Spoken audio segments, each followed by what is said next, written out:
All right, but Michael is here today as the president and founder of the Healthy Housing Foundation. Mike, thanks for being with us. Thank you.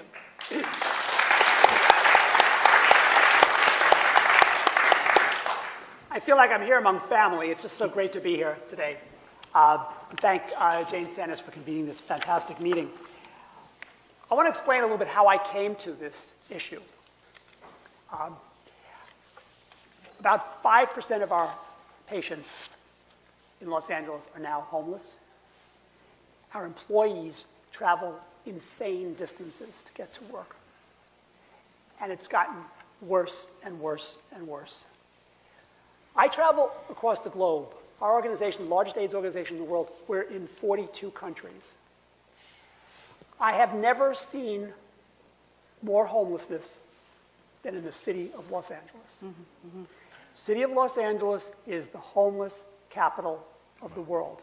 I've been to places where there are shanty towns with 1 million people.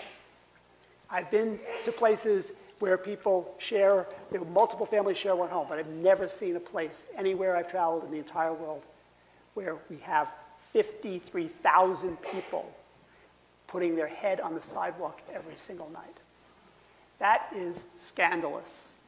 That is shameful. Yes, so, to the point that you made, we cannot treat shelter as a commodity. You know, we focus a lot as progressives on health care. Mm-hmm.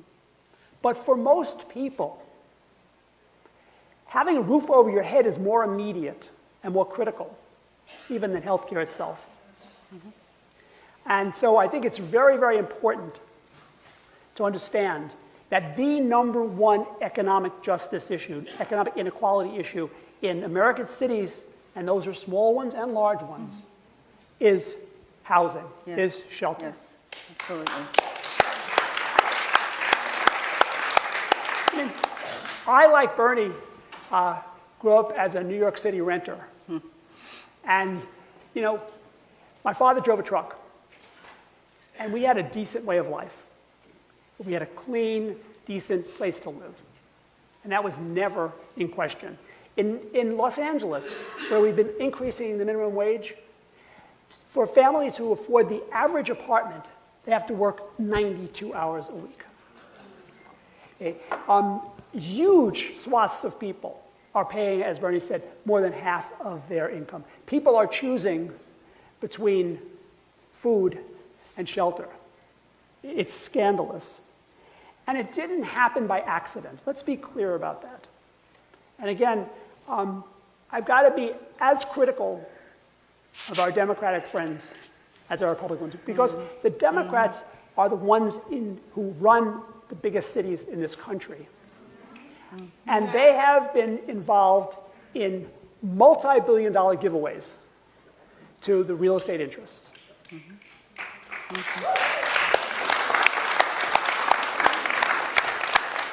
In Los Angeles, routinely, you can buy a piece of property, let's say where you're allowed under the law to build 10,000 square feet. And you can make a political contribution to a Democratic city council person and our mayor, okay? And they will grant you with the signature, the ability to build something 10 times that large. And all of it is luxury. Okay. They give us, the gift, the crumbs that they give us frequently is 5% inclusionary low-income housing.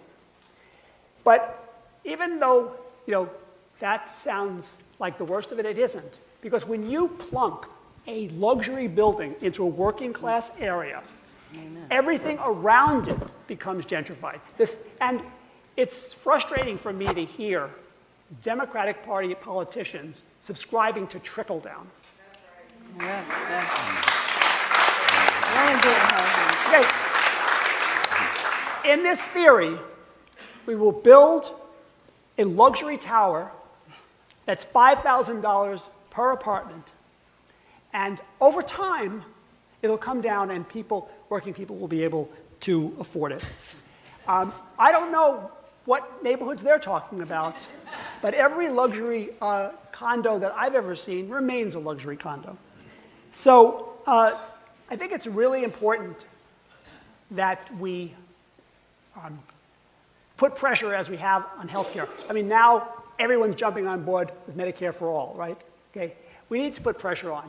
We put an initiative on the ballot this November to repeal a law called the Costa-Hawkins Law. And this law exists in 47 states. What happened in the 70s and 80s was that the state legislatures, under the domination of real estate interests, decided to take the power away from localities and give it to the state. It said, you cannot extend rent control past 1995, anywhere in California. And if you already have a rent control law in place, it's frozen. So in Los Angeles and San Francisco, it's frozen at 1978 and 1979. So, of course, like the drug companies, they poured, tens of millions of dollars, $80 million into this campaign. And we got 40% of the vote. We won in San Francisco, we won in Los Angeles, we won in Berkeley, in Oakland, in Santa Monica, in West Hollywood. But we couldn't touch them in the money when it came to TV and otherwise. And we got a long list of endorsements, including a lot of electeds. But prior to that, we tried to get it through the legislature, and we couldn't get it out of the first committee in the democratically controlled legislature in California. And all this bill did was restore the right of local government to control those decisions. So we have a lot of work to do. I'll just end by saying, in this campaign, first of all, I wish that the unions, the nurses were fabulous, the teachers were fabulous, but we didn't have enough money. And when I sat down with them, I said, are all the gains that you've gotten for your members in the last 10 years equal to what they've lost in housing? And they said, absolutely not. Nothing we've gotten for them compares to what they've lost. Okay. So last thing I want to say, this is my last, I promise, is that... You get 3. Okay.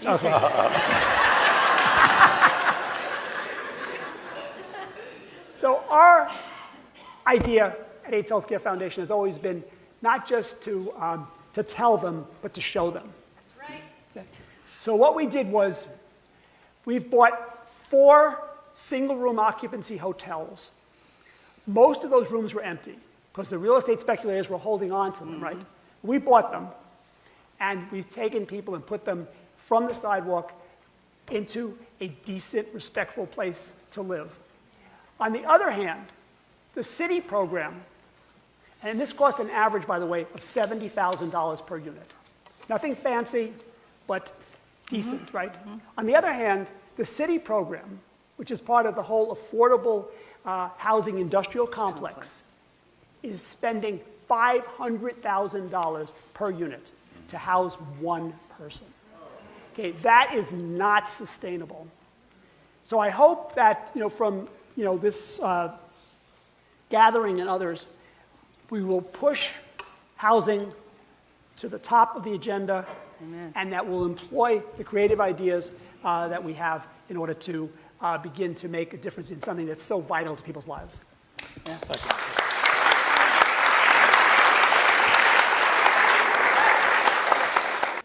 Michael, you have been all over this country, and in fact all over the world, looking at this issue. What should we do? Well, first of all, I think the whole idea of innovation is extremely important. Adaptive reuse should be at the top of the list.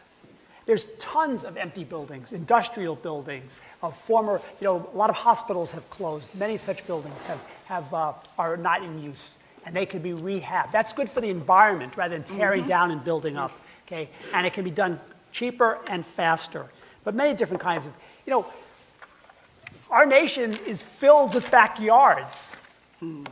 What about putting what they call, in California, we call them granny units. Why not putting small micro houses in those empty spaces? Secondly is, we got to cut out the speculation. We got to crack down on Airbnb. That's taking away a lot of housing stock. We got speculative building where people have empty units that they're stockpiling. We should tax them like Vancouver did. Any empty units in a luxury building should be taxable. We need to secure the housing for Americans and immigrant people who live here, not people who are, moving their money from, one or another despotic country, and they're banking it, okay? And they'll use it, if you're lucky, they'll use it once a year, and maybe they'll own 5 of these condos. That has to stop. Another thing is we got to get the dirty money out of the politics at the local level. A city council person should not be able to take a contribution from a developer today and vote on their project tomorrow. Okay.